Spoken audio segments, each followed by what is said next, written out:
All right, got really good scrimmage in today. 15 with the threes, gonna work backwards, right? And 50 with ones and twos, so got 115 plays in all together. Hit the numbers we wanted as far as the goal there. It was really good back and forth. Specialists got some times that they got in the opportunities to get their kicks in. Thought both of them, especially Talty getting in there in some field goal opportunities. He made all his kicks, PATs, so did a nice job there, which is an important part of the game. Something you kind of talk about offense and defense a lot. You forget about that part, and it's critical, especially in the big moments. So just a lot of give and take. Some guys up front did a nice job getting in the backfield at times. I thought we were consistent in the run game offensively. Held out a few guys beyond the injuries that have been from the beginning. A couple of guys that got a few nicks, just giving more opportunity for some young guys to go out there and show us what they got. So we'll have a scrimmage next Friday again, and then we'll scrimmage. We scrimmage multiple times whenever we put full pads on, so it's controlled. We'll do that a couple times next week with the big one on Friday, and then we'll get into the final week leading up to A-Day. We'll have a scrimmage there on Thursday, actually before the Saturday A-Day. And we just like to be controlled. Again, we've got some number issues at a couple positions, and so want to make sure we get the right guys reps to where the whole team can get value, and also not put a guy in a spot where he doesn't know what he's doing or can't execute the level that we need to challenge maybe someone across from him and get a quality rep from even the other side of the ball. So liked what I saw. Thought there was a lot of improvement through this week, and that's what you got to have. It was only 2 practices, but I thought it was 2 good ones. Beautiful day out there. How can you not enjoy it? To start obvious, what do you think about the 3 quarterbacks? Where you want to be percentage-wise. I don't know, 60, 65%, between the 3 of them. And so all of them getting their opportunities to lead with with the different groups, ones, twos in particular. So I thought they handled the checks and things as far as managing the game. That's a lot of it. And then, going out there and making plays. So I feel like they were more comfortable today, and I think a lot of it is you put in a specific set of calls that they feel good with, so you can have a successful scrimmage, and I think the offensive staff did that for them. Are you at all starting to see separation at that position? I think it's pretty consistent from where it was from the beginning. So,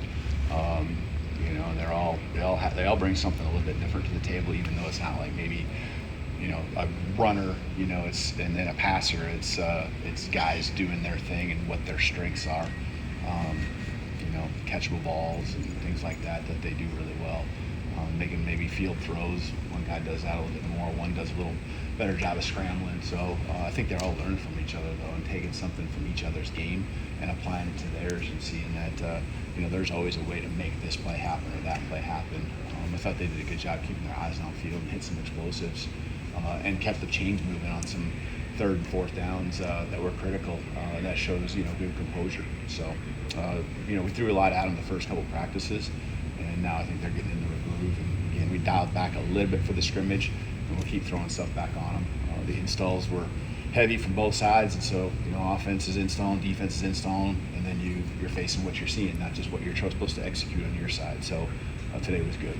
Kept it not at a elementary level, but not at the expert level either, as far as what we were putting on their plate.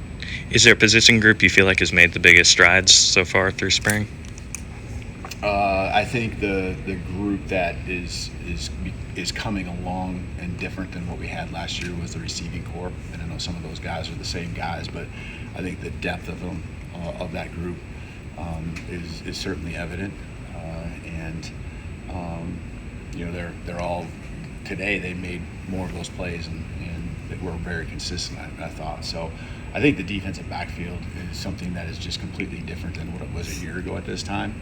I know they got better throughout the season, so I don't want to say that they're drastically improving right now, but they're definitely playing with a lot of confidence. And so that matchup, whether it's one-on-ones or 7-on-7 that we do throughout the practices, and then today in the scrimmage, that matchup is really great to see. You see big plays being made on both sides, and you see the competitiveness and that iron sharpens iron piece is making both sides of the ball better. So those skill areas I think are improving You mentioned from where we were at a year ago. Sorry about that. You mentioned the wide receiver room. I'm wondering, a lot of people are wondering about Jaylen Mbakwe, kind of what that transition has looked like. How has he kind of, ingratiated himself into that Yeah, wide I think receiver the room? thing I like about where he's at right now is the head is in a good place. He's just working, and getting better. And the whole room has improved, right? I mean, from top to bottom, and so it's competitive.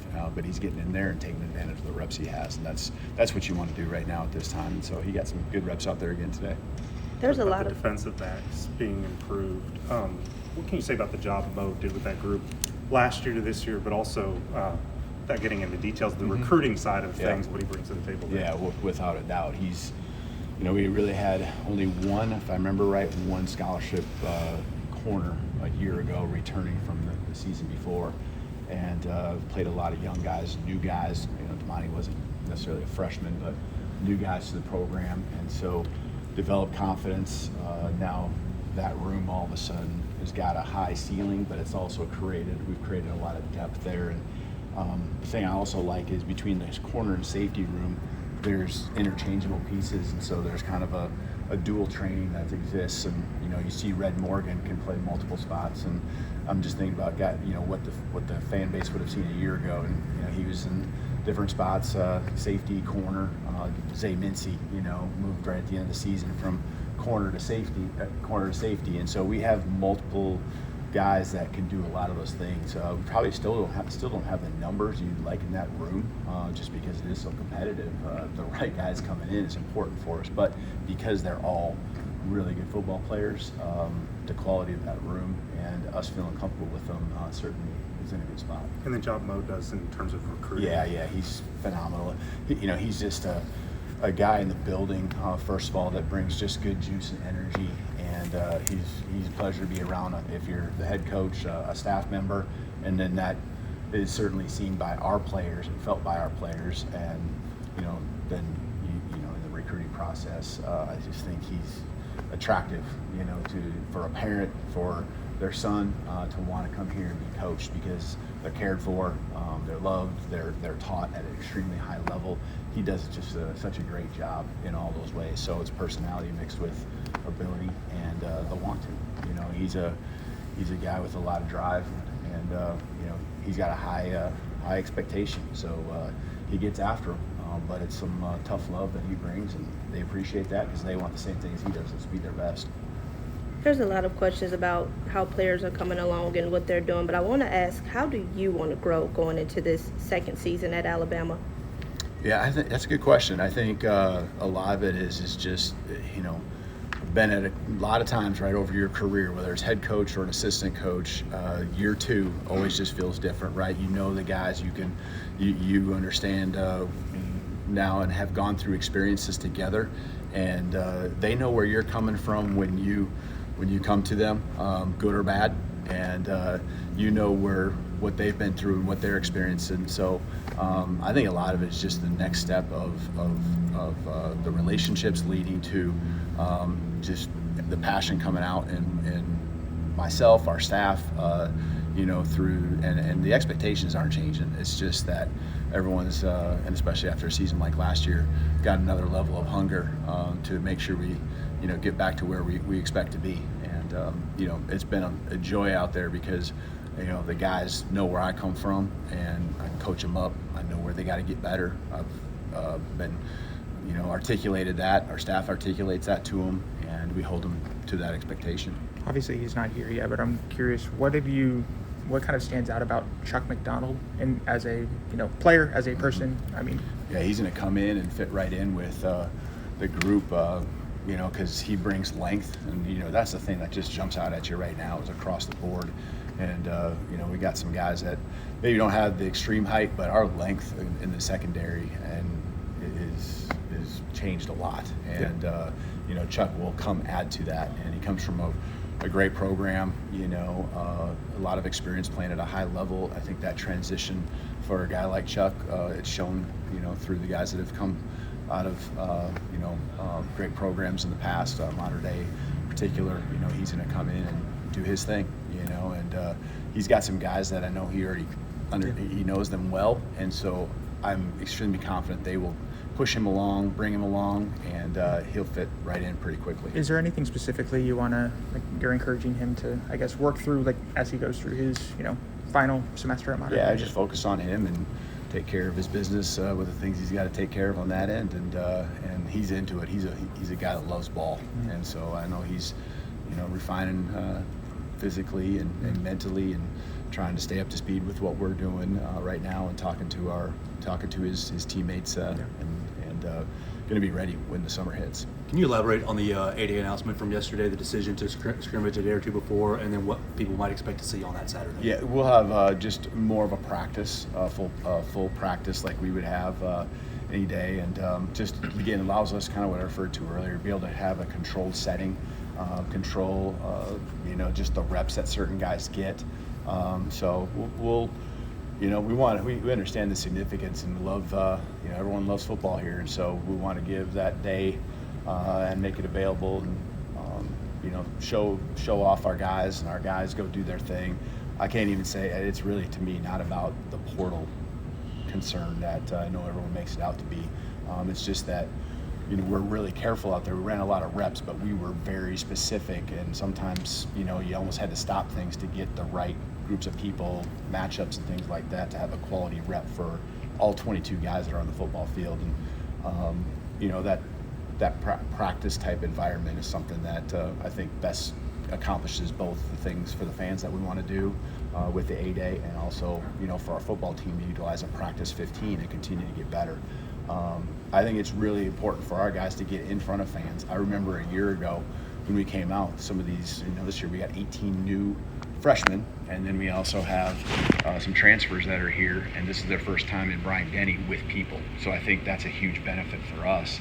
I remember seeing some guys a little bit like, wow, eyes wide open, and so that's a huge benefit for us, because really throughout the fall camp, we won't experience that to the extent like we will here in a couple weeks. So, and then also just some time from a fan appreciation standpoint, where the people can get up close to our guys. See hopefully their role models up close, get a signature, picture, things like that. So do you expect the practice 8A format to continue into the future? And are you at all interested in the idea Colorado's pursuing practicing and playing a spring game against Syracuse, I believe? Is that at all interesting to you if the NCAA approved it? Well, if we couldn't do a scrimmage, and I guess it might be a little easier when you just worry about one side of the ball at that time. But to me, if we're concerned about the reps amongst ourselves at this point, like this year, I definitely would be, wanting to have that type of scrimmage. I think every program can do what they want to do, and to me, it's about us making ourselves better. I think there are some things, like when the NFL has their times during fall camp, they might go specifically to a team that gives them certain fronts and coverages, or a certain style of offense that they maybe won't see much from their own team during their preparation at fall camp or OTAs or whatever it might be. So there's benefits to that. I've thought about that. When you would do that is a little bit up in the air. And we'll continue to evolve. We'll continue to adjust. So the answer I give you right now might not be the same answer I give you down the road as we develop. But I think we're still recovering from a little bit. I mean, all these injuries that have happened, a lot of it was from last season, for the most part. And so this is where we're at right now. But it's also the positive, and that's the way we're always going to look at it. Is there's a lot of young guys that are getting a ton of reps, being put in uncomfortable positions, and that's good. That's how the growth happens. Coach, after the first scrimmage, evaluate your offensive line. The offense? Offensive line. Offensive line. I thought today was actually probably one of their better days. It was the best day. The film will show that when I look at it more closely, but they were more consistent. Just run game, pass game. We created some seams at times. I think that they were the most consistent. They were solid in protection, gave the quarterback some time. I think the quarterbacks got a little more comfortable back there. And then the run game, I thought we were more physical than we've been. So it shows up a little bit more because, we were live and taking to the ground. And so the running backs, find those seams. And when you're thud and and just maybe in shells and staying up, it's a little harder to get a gauge. But it showed up in a good way. And again, maybe the film will show a little bit something different. But the vibe right now that I have with that is a positive day for him. All right, thank you. You bet.